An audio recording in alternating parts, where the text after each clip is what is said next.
Hello everyone, welcome to today's video. I want to talk about something that I've personally been meditating upon for the past few minutes actually, which is people want to initiate relationships with a status quo of disrespect.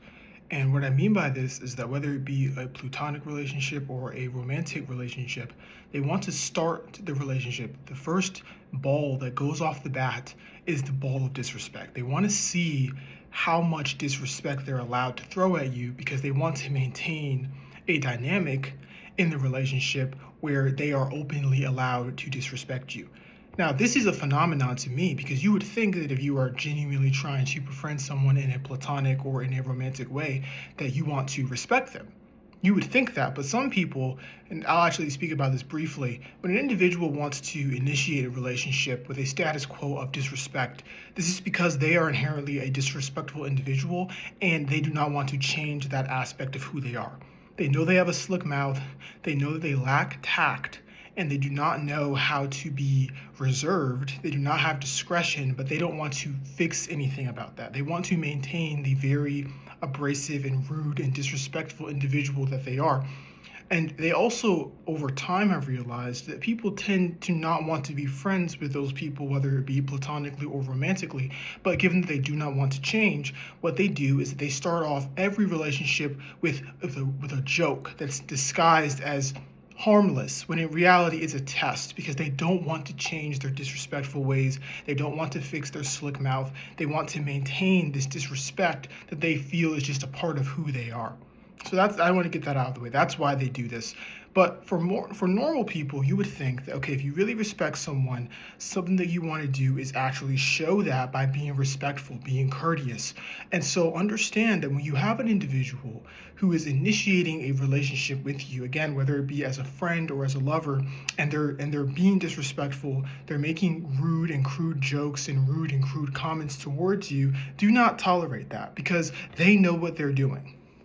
Okay, unless you're maybe an elementary school teacher and you're dealing with single digit age children, when you're talking with a fully grown adult and they're making these insensitive jokes and these insensitive comments, unless they have a literal learning disability or a mental disorder, they know what they are doing. Okay, they're not autistic, they're not on the spectrum, they are fully aware of what they are doing, and you have to see what they are doing for what it is.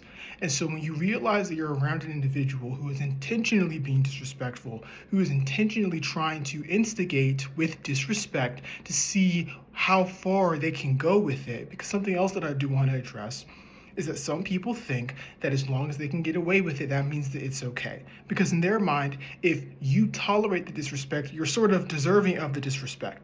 They don't understand the concept of long suffering, how some people genuinely are able to put up with more, unfortunately, because sometimes they lack a little bit of self respect. Either way, the individual who is disseminating the disrespect looks at you tolerating the disrespect as their A-OK, their green flag to treat you that way. And so, what you have to do when you're dealing with an individual who, again, is jabbing at you, trying to poke disrespect at you to see whether or not you'll tolerate it, you have to let them know that you do not tolerate it. Now, you can do this in two ways. You can do this verbally, or you can do it by your actions. So, take verbal, for example. That can mean calling them out right on the spot and saying, "Why are you saying this? That isn't funny. You shouldn't say that." Or if you want to be a little bit more discretionary, you can confront them afterwards and say you shouldn't have done that. But understand that generally doesn't work because they already know they have a disrespect problem. They already know that they are doing this intentionally. And so what I have found to be the better response is by your actions. And so if this person says, "Hey, can we hang out?" after they think that you have tolerated their disrespect, maybe agree and then flake on them. Maybe tell them, or maybe just not respond. If you follow them, unfollow them on Instagram. Let your actions let them know pretty clearly that you're not going to put up with their little disrespectful games.